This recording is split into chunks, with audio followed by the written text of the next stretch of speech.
Ner mala ken yam ka nas diala kontin balere me bajeling en wale banarwach kalar mugoliang shanga jan dangro wid jok ka pai badak ron kin dangro wid jan dangro wid bakal banarwach ka mandana lero ro gwasamane ken kon wen yam goro no jin bi channel bi support go jaga YouTube ko subscribe kam gujija ka Facebook ko follow take a joe kinup michalat Vice President Nyandeng Garang jen she John Garanda Mabir Gwas Kuinka take a Gwa Kuinka Michinautan veteran South Sudanese politician Wudishal Kosti Mani Bengai cha pone cha nangre wiki juba ka Friday kan ka jaka Nairobi jen liu nage chang wel kel ka pa badak karon kin dango jen dangre bakal jen liu karuni jen baro id badak and when mo cha Vice President Rebecca Nyandeng da Mabir she garang cha Cholton cha Weroiten te me cha kulat gwasame Nyandeng ajaraman la take responsible for youth and gender jan lada mon kwer ngwan kana ne dialten content re wika South Sudan te la man kana gune Nyandeng lat ga kwara karon kin dangro wid jan dangro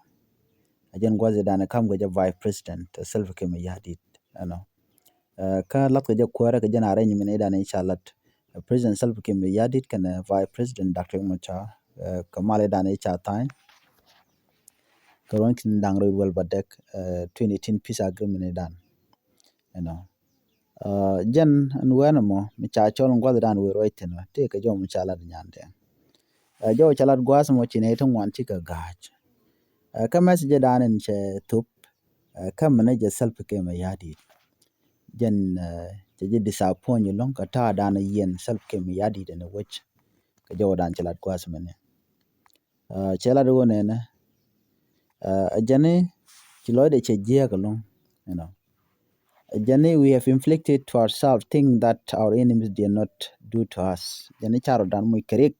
tungwan tekan gwanter kana kon men chengno. Kan jalap kana junubin kana kamen nakno. Kanaga na kon tama na koro dan lora bang. Nyandeng chelat. Chelat o nene and destruction to ke kora to gare dan to goni kon ko kon ledamo. Anana. Kana te kon te togo kor akane te continue ke independence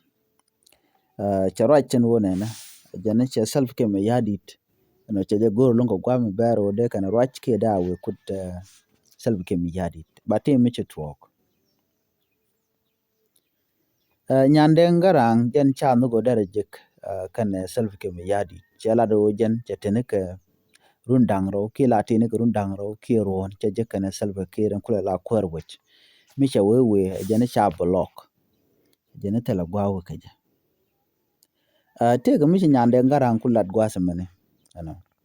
jana ka gwasa dan mete chawda te kwara la Dr. Garang da Mabir me kwara spelling jala do ne the senior figures kwa dial te ka kude chalai ka kware kone te ganka John Garang da Mabir jala de ne mani be te kut John Garang ne denga lor te kut John Garang ne Elijah Malok te kut Garang ne lokan John Garang da Mabir ka we da andere wen yam kaja no ajana ne me to ko gwazi dan ete Dr. John Garang da Mabir te teka ajana those of denga lor Elijah Malok those of Costi Manibe ajana kan editine weekend Dr. John Garang da Mabir ko both kan ka do da andere we daraja right kaja chela do ne weekend John Garang da Mabir michi Nyandeng Garang charaje chela do ne kan tama en prison Salva Kiir Mayardit anga mi gwijeten kaletin kontilede anga mi ku Salva Kiir Mayardit kuja direct chela ro nobody jenetalara unlike President ki John Grinde ma biur e gwek kwar didni ka but ke je jenen tama Salva Kiir Mayardit te ram jel kan kel tene karwade te ram ku ja advice nyin ka diale de ke karode te ram mi lo Kiir Mayardit jen cha complain ke difficult situation in dan en jeke en wo cha Salva Kiir Mayardit cha jek jeni cha kam access ko der jeken president jeni nene she could sometime go as long as 2 years without seeing him jela tin ne ka rundang raw che chup kut Salva Kiir Mayardit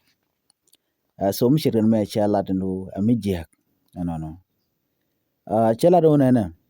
che ngwane che ga jogo no ngwane jogo yen o nene che ga jogo no yen la baro ja mite mi jeng mi shanen chwa bia da lora ba ko weje we dun ka dora dorun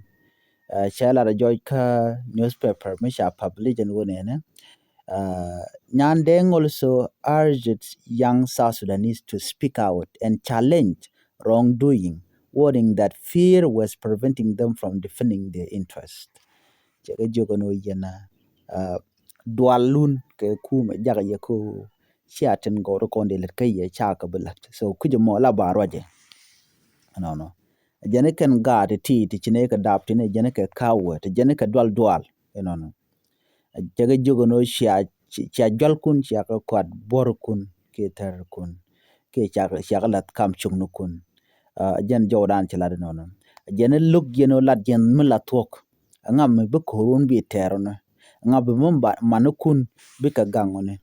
nyan den garan ke jomo che jelat ke jomo kokok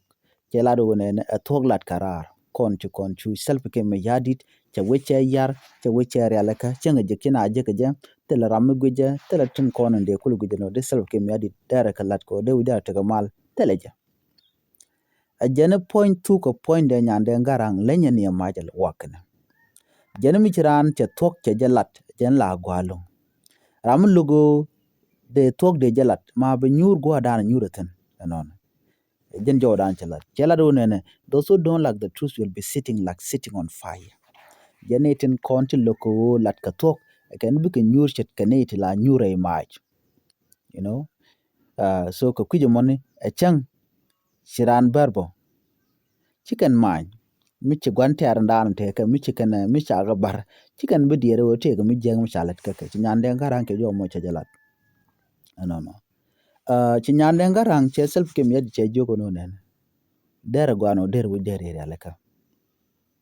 ko ntama weje jin ka pa mo na du ke ne je ka jino jin jako bi kan to bi kan kala dun nyande ngarang che self ke mi che jibel lon ko tungwan te bejbe kwana pelo cha no go je ka kan self ke mi ko office de ko chela la te ne ko ndang ro en message me me che to be strong message ke ne dial konti linka wa ni en go kir ka tok do man tok do che go re so sudan dere go so cha jo mo cha jalat ban more information ban ka linka gwasan be but jo me jen joran chalat nyande ngara ani ban nyo jek ka le rodien ka te mal